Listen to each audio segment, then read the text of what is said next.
Imagine this. You're sitting there, scrolling, breathing, pretending everything is under control.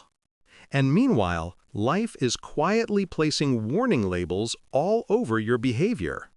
But you don't notice them. Or maybe you do, and you pretend you don't. Because that's easier, right?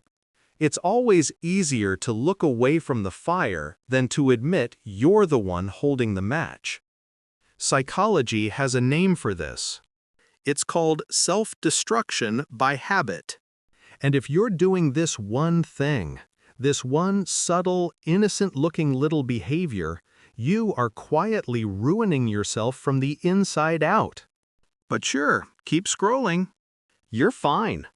You want the truth? The real truth?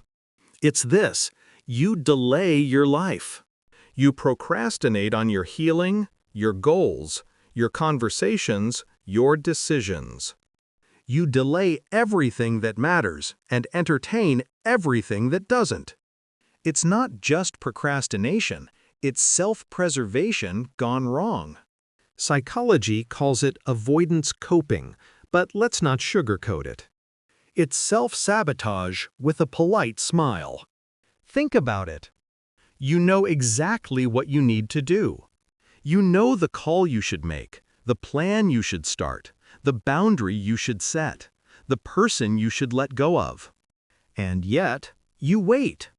You wait for the right moment, the perfect timing, the clear sign from the universe. Meanwhile, the universe is over here waving giant red flags like a cheerleader on caffeine. And you still pretend you didn't see it. Here's the dark part. Your brain actually rewards you for this behavior. Every time you avoid something uncomfortable, your brain gives you a hit of relief, a tiny dopamine drop. You feel better for a moment, and worse for the rest of your life. But hey, as long as the moment feels nice, right? Avoidance is the silent killer of potential. And the reason it destroys you is simple. What you avoid doesn't disappear. It grows teeth. It waits. It comes back bigger, louder, heavier. You avoid saying how you really feel? Eventually, the unspoken words turn into resentment or regret. You avoid making a decision? Eventually, life makes the decision for you, and it's rarely the one you wanted. You avoid growth? Eventually, the world grows without you. And you find yourself wondering why everyone seems so far ahead. But sure, keep telling yourself you'll start tomorrow. Tomorrow, the land where all dreams go to die. Most people don't even notice they're destroying themselves because self-destruction rarely looks dramatic. It doesn't look like a breakdown or a meltdown. It looks like I'll do it later. It looks like scrolling when you should be focusing. It looks like replaying the same thought 50 times instead of acting on it once. It looks like staying quiet when something is killing you inside. It looks normal. It looks harmless. It looks familiar. You want to know the darkest part? Avoidance becomes your personality. You don't just avoid tasks, you avoid emotions. You avoid closeness. You avoid vulnerability. You avoid anyone who forces you to see yourself clearly. Because clarity is uncomfortable. And you've trained yourself to run from anything that feels uncomfortable, even if it's good for you. Psychology says avoidance creates a loop. Fear leads to avoidance, which leads to temporary relief, then long-term damage, more fear, and more. A perfect circle. A personal hell. A trap that looks like comfort. Maybe for you, it's overthinking. You overanalyze everything until the moment passes and you're left with nothing but what-ifs. Maybe for you, it's perfectionism. You refuse to start anything because you can't stand the idea of not doing it perfectly. Maybe it's emotional avoidance. You laugh, you joke, you stay chill, but inside you're drowning and too afraid to admit it. Maybe it's staying connected to people who drain you because the idea of being alone scares you more than the idea of being miserable. Whatever your version is, the result is the same. Your life stays on pause. Here's something darkly funny. Most people aren't stuck because life is hard. They're stuck because they avoid the exact things that would free them. You're not trapped.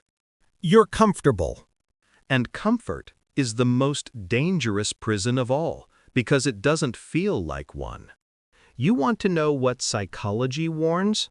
Avoidance creates regret. And regret crawls into your chest at night and whispers, "You could have been so much more." Regret is the ghost of the person you were supposed to become. And if you keep avoiding your life, that ghost becomes louder, heavier, and harder to ignore. Look at your life. Really look. How many opportunities have you lost because you were scared? How many connections have you ruined by staying silent? How many times have you accepted less than you deserve because walking away felt uncomfortable? How many times have you said, "I don't care," to things you deeply cared about, just because caring required courage you didn't have at the moment? Here's the cruel twist. The more you avoid, the smaller you become. Your world shrinks. Your confidence shrinks. Your identity shrinks. Until eventually, you don't live life, you tiptoe around it. People think self-destruction is obvious. It's not. It's subtle. It's slow. It's psychological erosion. It's the quiet collapse of someone who never confronted themselves. And maybe that's you. Maybe you know exactly what I'm talking about. Maybe this feels uncomfortably accurate. Maybe you've been telling yourself you'll change someday.